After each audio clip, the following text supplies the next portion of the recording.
Ladies and gentlemen, good evening. We're going to play a game called Ex Libris, which was invented by the Queen of Jenga, Leslie, who is sitting here. Many of us play it in our spare time, but now it's going to be done competitively by some of the sharpest brains that we could find.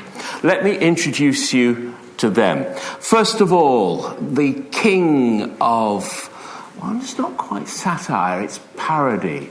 Would you please welcome the chuckling gentleman that is Craig Brown.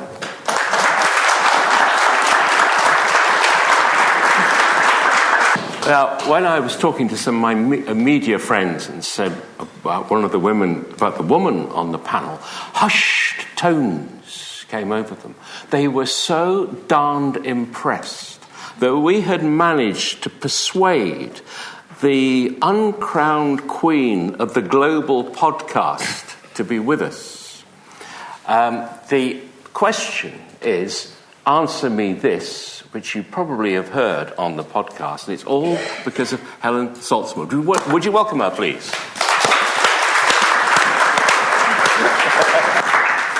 Now, the third member of our team has written this book about the Brazilian way of life, which he knows about.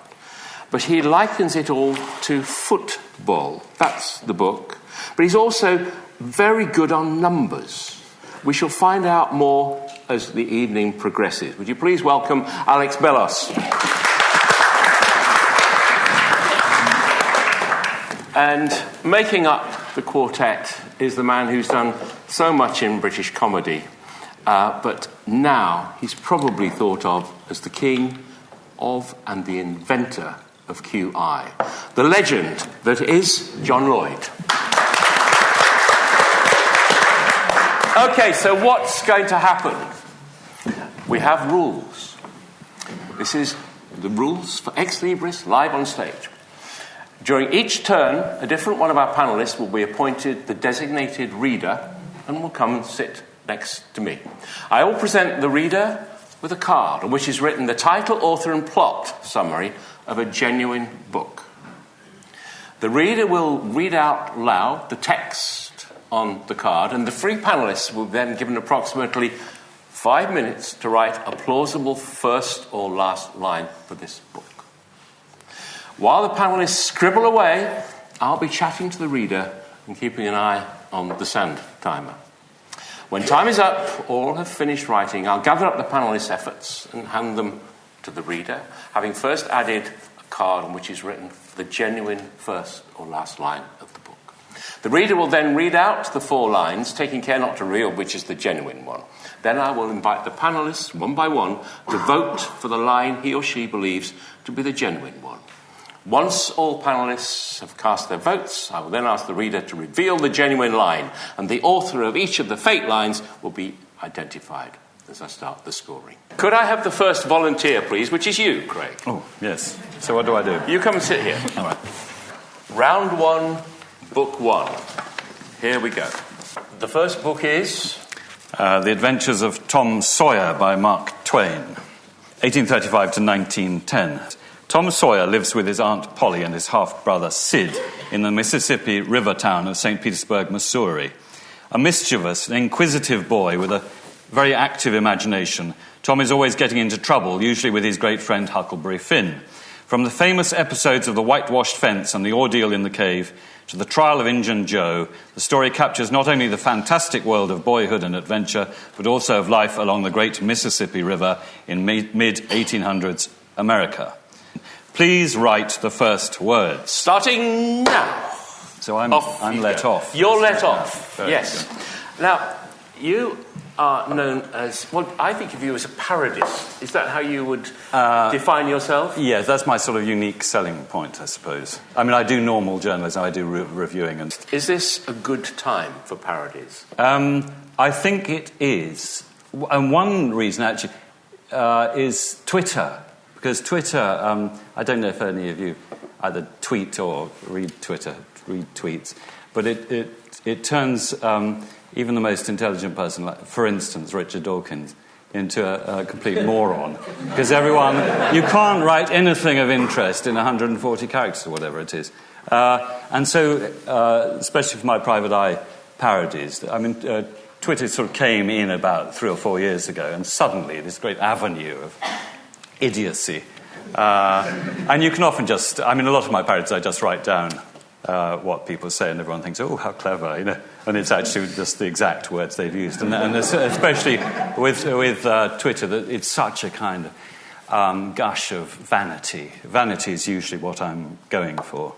And self-promotion, is everyone saying, look at me, look at me. So which genus of human being is best? Politicians? Celebrities? Who are best? I mean, well, some people think that if you go for a sort of literary intellectual, so for instance, W.G. Sebald, they think, oh, well, that must be much more difficult to do because he's more intelligent. But actually, anyone with a strong writing style, which is basically any good writer, is parodiable. The people who are more difficult are the duller writers who don't have an individual style. Very boring people are quite hard to do. Shall I give you an example? Yeah, give me the... Okay, well, I was reviewing... Please do! I review a book every Sunday for the Mail on Sunday, and about 10 years ago, I think, Margaret Drabble, meant to be a very nice woman, very, very boring writer, wrote a memoir called something like The Pattern in the Carpet. And as I was reading it, I thought to myself, my God, this might be the most boring sentence I've ever read in my life. So I read it again, and sure enough, it was. This is the actual sentence she wrote. She wrote, I maintain, brackets, though she might in truth query this, close brackets, that it was I who usefully introduced my Aunt Phil to scampi and chips at an excellent but now defunct castellated hostelry overlooking the Bristol Channel at Linton in 1973. And I thought each of those were, you couldn't improve. As a parodist, you couldn't. Linton, very boring. The most boring year of the 20th century, 1973. A castellated hostelry, the word hostelry. Defunct. Everything. Scampi and chips. This annoying thing which Alan Bennett brought in, because he did have genuinely eccentric relations. But now everyone who writes a memoir, I think they must have a batty aunt. Her Aunt Phil, P-H-Y-L, was an incredibly uninteresting woman. Anyway, and so what do you do? How do you deal with a boring person? My system basically is to write a line of the just taken from whoever it is, and in this case Margaret Drabble, and then kind of riff on it. So I'll quickly. Sorry, am I going into? No. You've got about 42 seconds left. So I'll just do her line, and then I'll just read a bit of the parody, which just follows on. I maintain, though she might in truth query this, that it was I who usefully introduced my Aunt Phil to scampi and chips as an excellent but now defunct castellated hostelry overlooking the Bristol Channel at Linton in 1973. Then I come in. Or was it 1974? Conceivably, and here I am metaphorically sticking my neck out, it was 1972 or even 1971. Though if it was 1971, then it might not have been the castellated hostelry that we ate in. As a useful visit to my local library yesterday afternoon between 3:30 and 4:23 confirmed me in my suspicion that the hostelry... It goes on like that. Right. Absolutely on time.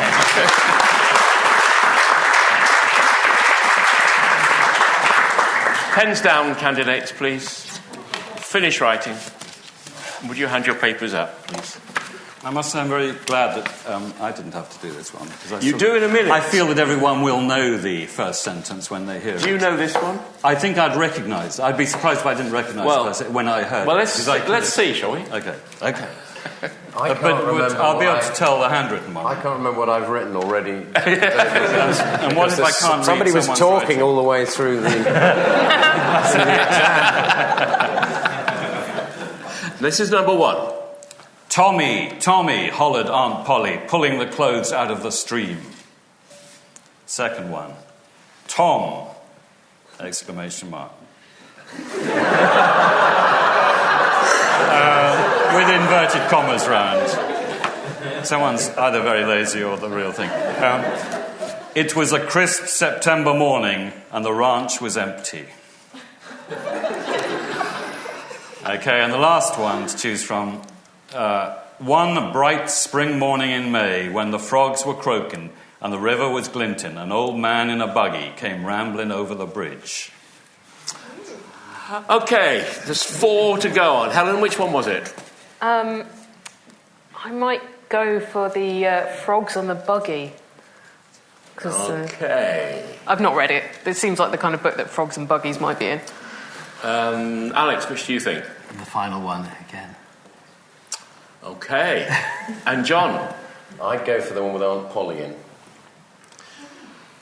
Do you know which one's the real one? Well, I'd go for Tom, actually. Tom is the real one. Just Tom is it. Lazy Mark Twain. Yeah. So which of you managed to fool them? Which one was? Who wrote that? That was you, John. So you...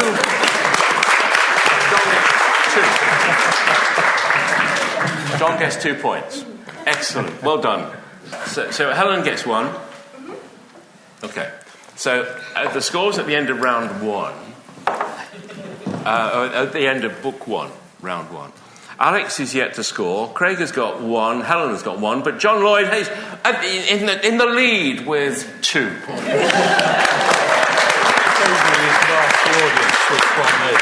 Yes. Yes, I think so. Helen? Right. Here we go. Oh, wonderful. Passions in the Sand by Barbara Cartland. I think all of us have read this. She lived from 1901 to 2000. And here's the synopsis of Passions in the Sand.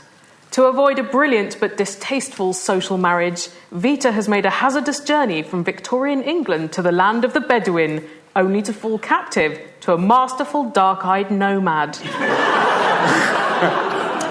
And please provide the last words. The last words. Last words.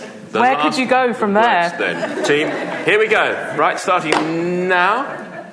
Now, Helen, did you know that you were going to become the queen of podcast? Was that your ambition? I'm not sure I'm officially the monarch of podcasting, but it's not as clear as there our are people monarchy in where this God room has selected who me. feel that you are. Oh, good. Okay. Well, no. Well, that's fine. I didn't know because podcasting didn't really exist until 10 years ago, and it wasn't really a viable job until the last couple of months, essentially. And I think my reign is mainly because most people think better of doing such a time-consuming hobby. But, I mean, answer me this. Did that start here in Oxford? No, but it started with my friend Ollie Mann, whom I met at Oxford. We both studied at St Catherine's College, and we'd enjoyed collaborating there, and several years later we both kind of wanted to do radio work and couldn't get any. So he said, maybe we should do a podcast, because he got a sniff those were going to be the next thing. And this was... we started in January 2007, so for context, there was no Facebook, no Twitter, no iPhones, just the Wild West.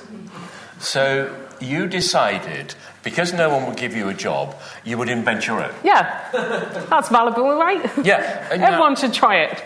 It'll only sap years of your life and then give you a very low income. Do you have... When you sit down to do this with Ollie, do you think we'll do 42 minutes, we'll do 60 minutes? Do you give yourself boundaries? So the format of the podcast is we take questions from our audience on myriad topics, hopefully as varied as possible per episode. So get something which is about pop culture and something that might be about history, and then some extremely perverse moral dilemma or sexual problem that person's having. And usually we record for about an hour and a half and then edit it down to 40 or so minutes, which is about the length of time we think people can stand our company. And what I found fascinating was that it sounds very English, but... We are English people. Yes, but it does seem to have an international appeal. Yes, well, that's the internet, really. So anyone who can access the internet can listen to it. So we've got listeners everywhere except for Kosovo and South Sudan. So we need to really focus our publicity on those countries. I was told that you were number 1 in Belgium for a while. Oh, Luxembourg, yeah, we broke Luxembourg, but that's a very small country. So we went to Luxembourg for a day with the intention of breaking Luxembourg and pretty much met everybody that lives there. And even though they were not impressed at all with us trying to get them into being interested, by the end of the day we were number 3 because it is so small. I mean, I it's a tried... star maker. I tried a podcast at the dawn of the century. You were ahead of your time, David. Yes, that was your problem. But the problem was, I couldn't get anybody to listen to it. How did you get known? That's the thing. Well, it was... this sounds bad, but it was because early 2007, this was still a viable thing. We went on MySpace and trawled for teenagers. And it's fine now because they're all adults and some of them are still listening. It's fine. So it's odd. Some people listened to us before they started their GCSEs and now they have finished their masters, and that makes me feel incredibly old and also kind of protective towards them. The other problem is, of course, to do this thing which is delicately called monetising. Oh, are we getting into that? Because, I mean, that time is going to run out before... But no, I mean, you seem to have made it work. How the hell do you do that? Well, the way we have myriad different funding streams. I can draw you diagrams and do a PowerPoint after this. But one thing we do when we have sponsors is we do it in the tone of the show. So we'll write a jingle taking a piss out of the product, because there are only about 2 companies that sponsor podcasts, and one of them is a company that allows you to build websites using easy templates. And let me tell you, there's a very limited amount of stuff you can say entertainingly about that. So after a year and a half, it feels like we're now on a mission to find something that they will dislike us saying. We wrote a jingle which had the word scrotum in it, and they still did not object. So I think now they're only sponsoring us to hear what demented stuff comes out of us next. When you sit down to do it, or why do you do it? I mean, do you hire an expensive studio? Yeah, we do it in my living room. It's a really easy commute for me. Right, we've run out of time. Could we have your papers, please? Okay, so Barbara Carton, the last word for her book, Passions in the Sound. My goodness, you are a very well-made Bedouin, she gasped, as he carried her off into a world of passion.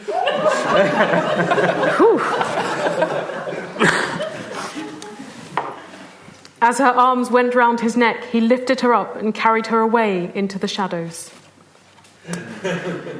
Vita looked across the desert and smiled. Number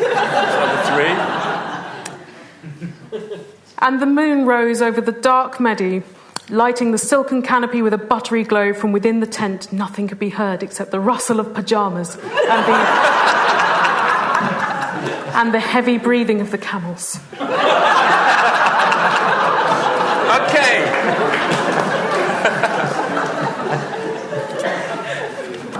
Filthy. Real one.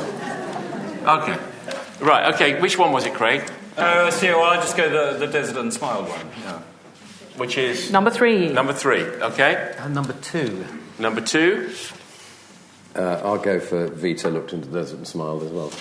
Okay. Which one was the real one? Number 2 was the correct one. As his arms went around her neck... No, the other way round.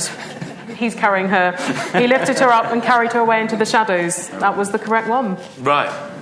Well done. So that's a point for... Me. That's... You've broken his duck. That's good. Okay. Who wrote the... Vita looked across the desert and smiled. You wrote that, so that's 2. I'm in the wrong genre. And who wrote the other one that got... The very strong one. The very strong one. Triple yes. X one with pyjamas. Sorry? Have Have you considered a career change? Okay. Shouldn't Alex get 3 points? He did. Okay. Because 2 of us guessed his, and he guessed that. Right, okay. 3 for Alex, 1 for John. Right. Okay, Alex.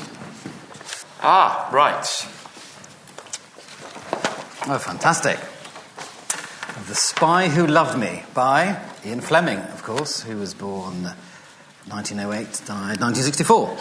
Written in the first person by Vivienne, a French-Canadian, who after fleeing England with a broken heart, tells of her brief but thrilling encounter with James Bond, British secret agent number 0007.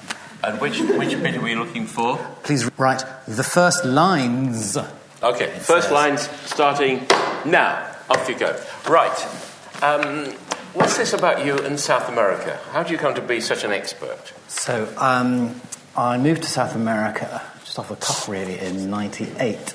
I was already a journalist at The Guardian, but I resigned to go because I wanted to have my sort of year abroad, explore the world, and I ended up in South America and I was the South America correspondent for The Guardian for 5 years, and I always wanted to write about Brazil, because it was a big country, it's quite hard to know how to do it, and so I chose football. Really, it's not really a book about football, it's a book about Brazil. It's about modern Brazil, seen through football, and it was updated last year for the World Cup when it was in Brazil. When you got to South America, was it surprisingly good, surprisingly bad, or just what you expected? I think I'd wanted to go just to sort of have fun in a foreign place. So I left university at age 20. I started working. I always said to myself, when I'm 28, whatever I'm doing, I'm just going to stop and move somewhere. So I stopped when I was 27 and a half. I thought, my God, I'm going to have to do this. So then I resigned. I went somewhere. And I thought, I just want to be here and have fun. But I realised that you can't actually have fun without knowing anything. So I thought, well, why don't I just try and be a journalist? And it was actually very difficult and quite lonely for the first year because you don't know anyone. It's a very difficult place to be in lots of ways. But once you've been there a year and then you recognise, well, I'm living in this foreign place, you sort of understand how it works. It became absolutely fantastic. And I think I felt like I was living an exciting moment for Brazil. It had just come out of dictatorship and it was kind of new and it was full of potential. And I was going abroad for the first time. I thought, my career, I'm sort of full of potential, and I kind of found it quite exciting. And I think I like Brazil because it felt young and going places. But now when I go back, I'm quite depressed by Brazil. I don't know if you're following the news at the moment, but Brazil is a total disaster. The new current president, there's a chance he'll be impeached. Huge corruption everywhere. There are all these amazing protests with the World Cup. Well, 2 years ago, because of the World Cup, what's happened because of that? Absolutely nothing. Things have got worse. There's no opposition movement. There's no feeling of change. You speak to people in Brazil and everyone is like seriously depressed. So I think that when I look at Brazil now, I have sort of mixed feelings. I used to always think this really is the country of the future, but actually I think it was because I was kind of projecting a lot of my own excitement. So what was it about the culture then that you thought was the culture of the future? Well, Brazil has everything. It has a huge population, it has amazing natural resources, it has fantastic climate, it has... What more would you want? They used to always say, in Brazil, we have like the best country in the world. It's just that we have kind of the worst people running it. And you thought, well, maybe the worst people running it, that's the kind of the fag end of the dictatorship, the people... They're still there, even though it's democratic. But actually, the problem is they have too much democracy. And it's too much democracy in the sense that they have a very weak political system because there are about 30 or 40 political parties. None of them stand for anything apart from like friendship groups and like the remnants of kind of feudal things. So actually, no one cares who they vote for. It's compulsory voting, so votes are bought.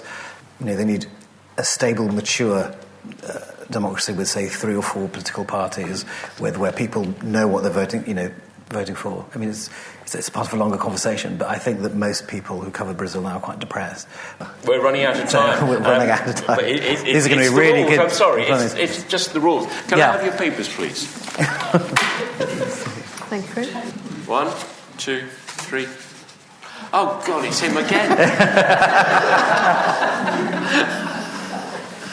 He's still writing The Passion of the Sands. Thank you. There you go. Okay, brilliant. I was brushing the sand off my thigh when the poisoned arrow hit the palm tree behind me. Number 1. That's one. The first time I saw him playing Bezique in the casino at St. Jean Cap Ferrat, I disliked him immediately. 2. I was running away. 3. It was my 4th day in the Côte d'Azur, but even the dazzling sunshine couldn't pierce my fog. "Excuse me, mademoiselle, you must have dropped your watch." I turned around to see 2 piercing eyes and, mon Dieu, perhaps I was still alive after all. 4. It ought to be 4, oughtn't it? Okay. John, which one is the real one? Oh, crikey. Well, I think I'm going to have to give the prize to the mon Dieu thing. I bet it's Craig, but I'll go for that because it's interesting. Okay, Helen? That's really tough. I feel because of Mark Twain, maybe it is something extremely lazy and minimal and short. But I'm going to go for the poison dart and the thighs because I thought that sounds quite fun. Okay. I'm going to go for the first time I saw him, I hated him. Okay. And which one? Number 2? And which one is the real one, Alex? I was running away. See, should have gone with the Mark Twain idea. Yeah. Oh, No, I got it. Okay. Well, the first one was The Poisoned Arrow. Poison Arrow. Who wrote that one? Oh, that was me, yeah. Okay. Lovely work. The second one was the first time I saw him playing Bezique. Yes. That was you, right? And the final one with Mon Dieu. I'm very proud. Right. Can I have the scores, then? The scores now. Alex has 4, Craig has 2, John has 4, and Helen has 2. Right. Okay. Scurrying on to book 4. Full Moon by P.G. Wodehouse, 1881 to 1975. Colonel Wedge is a guest at Blandings Castle, the ancestral home of Clarence, Earl of Emsworth.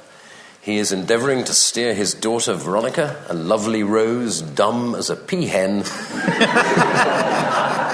into the arms of Tipton Plimsoll, a young American of fabulous wealth. But everything goes wrong before anything comes right. Please write the last words. The last words, team. Off you go now. John, splendid to see you. I picked out from the library of your achievements this one, which it goes back a bit, but I just love this meaning of live. That must be 20 years old? 30. 30 years old. Do you think it's mean of me to pick this one? No, I'm very proud of it. Does anybody know what this book, anyone heard of it? For people who don't know, it's a dictionary of things there should be words for but aren't. And all the words themselves are place names, familiar place names. So, for example, I think the first one we ever count was an Ely. An Ely is the first tiniest inkling that something somewhere has gone terribly wrong. And this wasn't just you that had this idea? No, it's me and Douglas Adams wrote it together. It was the most fun bit of work I think we ever did. And we both thought it was the best work we'd ever done, actually. It's a masterpiece. Did you know when you were doing it that it was going to be that good? Well, we did laugh a lot doing it because one of the things is that in order to get a piece of thing there should be words for but aren't, you're often in a very embarrassing position. So you say, Douglas, you know that thing when you... And he goes, no? That's weird. Who does that? No one. No. But when you get one that hits, like a Scrabster, which is a place in Shetland, a Scrabster is one of those little dogs that has it off on your leg during tea. I'm trying to think. There's so many. Epping. Epping is the fruitless movements of forefingers and eyebrows when failing to attract the attention of a waiter. So when you and Douglas were doing this, were you working together on other things? Yeah, we wrote... we had been writing together for years, and we were best friends, and Douglas was about to give up writing because he wasn't getting any traction, and he was going to become a shipbroker in Hong Kong, just not be a writer. And that 2 days later, he got the pilot of Hitchhiker's Guide to the Galaxy. So when we wrote this, he was already world famous. He'd written the first book, second book, I think. And he said to me, actually, we'd agreed to sit down and try and start this book. And he said, Johnny, I'm terribly sorry. I'm afraid I'm in California trying to sell my movie. And you couldn't bear to come out to Malibu for a month, could you? And I've taken Donna Summer's beach house for the summer. I said, oh, dear, have you? Oh, dear, I don't think I... All right. So we sat on the deck and looked at the Pacific for a month and wrote these jokes. It was just the most fantastic fun. And did you have the AA Guide to English Roads or something? Yeah, we had loads of gazetteers and atlases, and we'd look through them and and collect our favourite ones. Could you just regale us? Do you want to test me? No. I just want you to entertain us because I just love the book. Berry Willock, here's a good one. Berry Willock's a place in Australia, is an unknown workmate who writes all the best on your leaving card.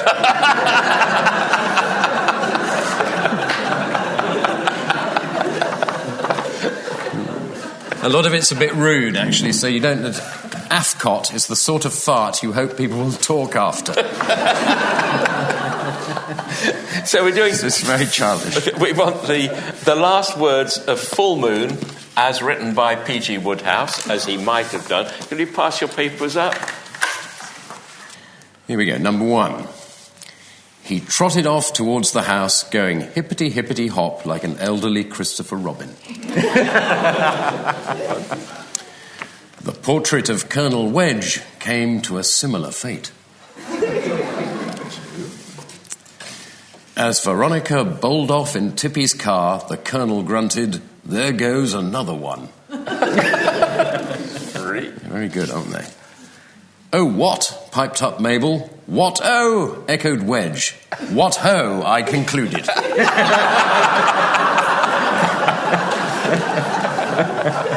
Craig, which one are you going to go for? Oh, God, I can't... I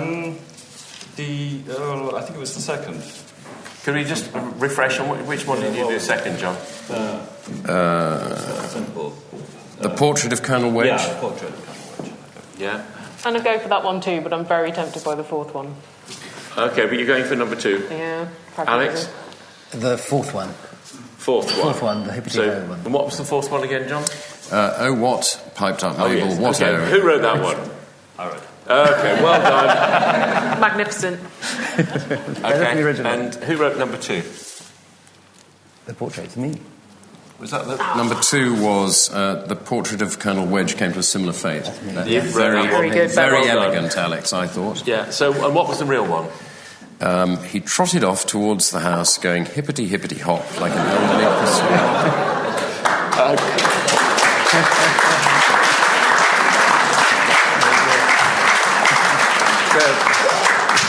Scores. We've got Alex is on 3, 4, 5, 6. Craig is on 3. John, you're on 2, 3, 4, 5. And Helen is on 2. Everyone's doing splendidly. Thank you, John. Right, Craig. It's your turn again. Oh, you've got the best of the lot. This is Lady Chatterley's Lover by D.H. Lawrence. Against Sir Clifford Chatterley's sterile self-regard is set the mutual and illicit love that develops between his wife Connie and his gamekeeper Mellors. Though occasionally coy, e.g. the lovers refer to their respective organs as John Thomas and Lady Jane, the book, first published in 1928, was banned for over 30 years for Lawrence's graphic portrayal of sex as a natural and vital thing. Please write the last lines. Last lines. Here we go. Looking through your library of achievements, yes. I've come across the Lost Diaries. Who lost them? Well, I call them the Lost Diaries because for the last 25 years I've been writing diaries in Private Eye magazine. And and obviously they're not by the real people. And so it's a way of doing it. I have actually done a D.H. Lawrence. Shall I do a D.H. Lawrence? Yes, all right. Yes, okay, lovely. D.H. Lawrence, like a lot of chippy people, really loved the aristocracy and hated them at the same time. So he's always going to smart houses, among them Lady Cunard's. And this is his thank you letter after a weekend with Lady Cunard. My dear Lady Cunard, thank you so much for that lovely stay last weekend. We both enjoyed ourselves very much. It was really very kind of you to have us. I do hope my little diversion on Saturday evening wasn't too awfully inconvenient for you, and that your servants have managed to get most of the mud out of the carpets.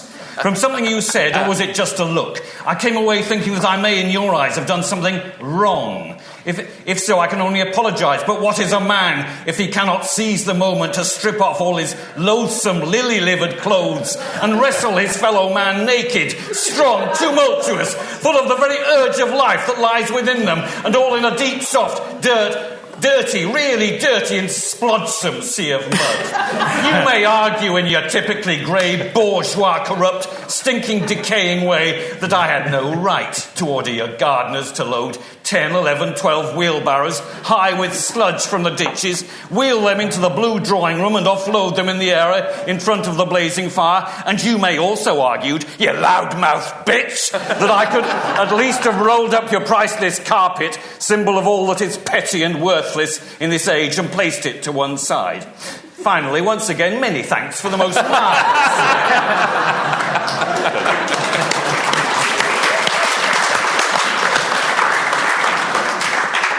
But back to the last line of Lady Chatterley's lover. Could I please have your contributions? Thank you. Okay. First one, night fell. Number one. Number two, John Thomas says good night to Lady Jane. A little droopingly, but with a hopeful heart. Number two. A better bag than usual, my lord, said Mellors with a hideous leer. Three. Some days she resented the damp of the shack, but as her belly swelled with new life, her life in the big house was little more than a photograph she had seen once, many years ago. Let's go to the teams. Helen, what do you think? I think they're all invented. They're not. But for novelty, I'm going to go for the hideous leer. The hideous leer, okay. Alex? Number four. Number four. Okay. John? That's what I would plump for, even though that's a terribly written line, isn't it? But I'm going to go for the short night fell jobby. Okay. Who wrote Night Fell? Right. Okay. Which one did you go for, Helen? I went for the hideous leer. Who wrote that? John. Oh. Okay. And what do you go for? Yeah. I went for the photograph of the growing belly type thing. Okay, who wrote that one? I did that. Yeah, in the style of awful D.H. Lawrence, who is awful. Right. Okay. So which was the real one? The real one was John Thomas says good night to Lady Jane. A little droopingly. I knew that was you. I told you he was bad. We should... Thank you, Craig.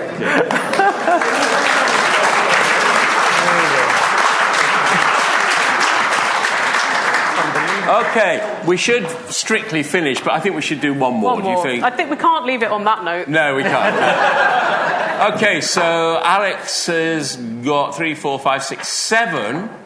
Craig has got 4. John has got 2, 3, 4, 5, 6. And Helen has got 3. Oh. Oi. Let's finish on a high note. Oh, yes. Oh, splendid. Sorry. Oh, that you can have fun with that one. Marvellous. In the Fifth at Mallory Towers by Enid Blyton, 1897 to 1968. This is another story in the series about Darrell Rivers and her friends at Mallory Towers, the boarding school by the sea.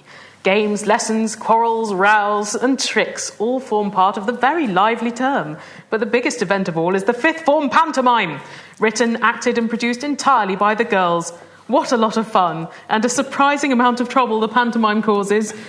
Please write the first lines. First lines, Mallory Towers. Okay, this is the finale of the whole event. There's a lot riding on this. There's a lot riding on this.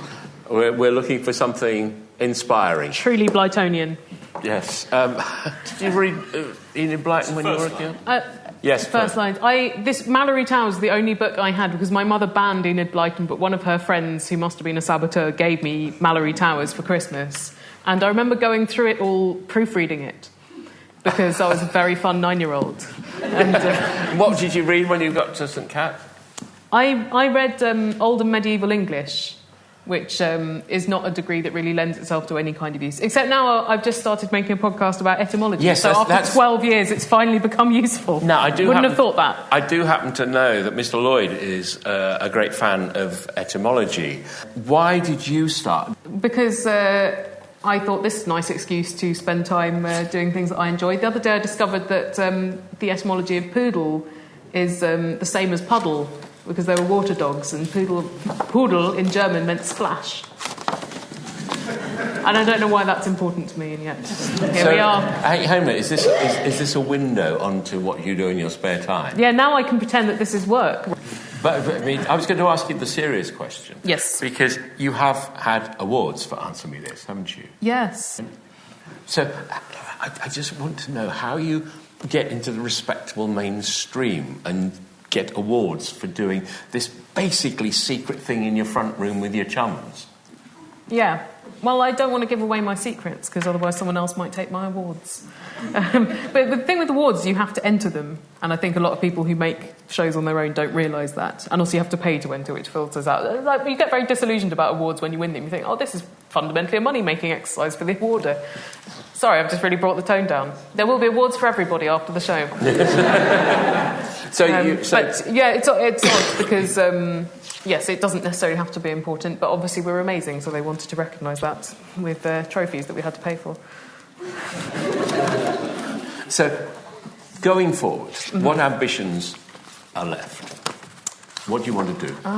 Well, this is the first time I've actually wanted to be doing just what I'm doing for a while, until I get sick of it. After that, I don't know, because I'm not much of a forward planner.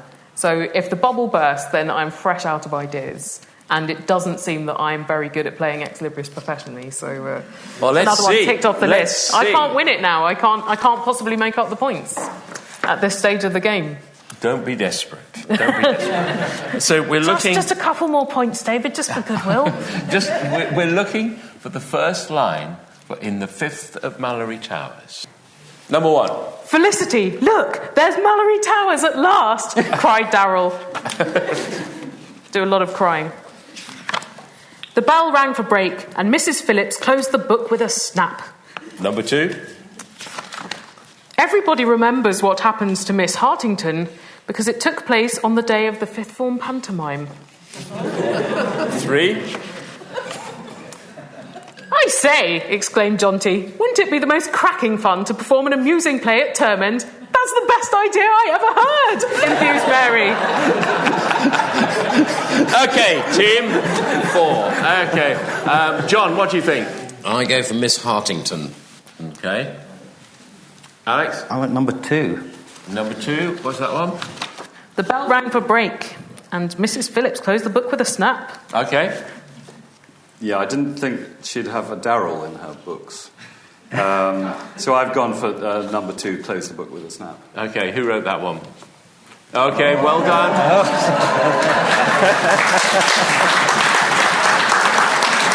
And in fact, she did have a Darryl in her... Which one did you go for, John? Miss Hartington or Partington or whatever. Oh, and what number was that? Number 3, I think. Everybody remembers what happened to Miss Hartington.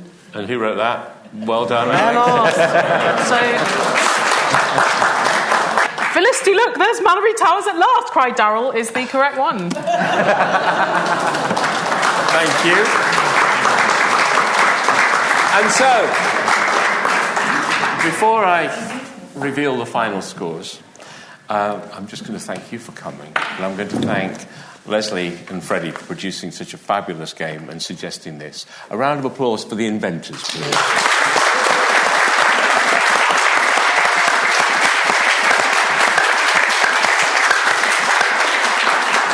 And also, the final scores we have. Helen Zaltzman has got 4. Craig Brown... Craig Brown has got 4.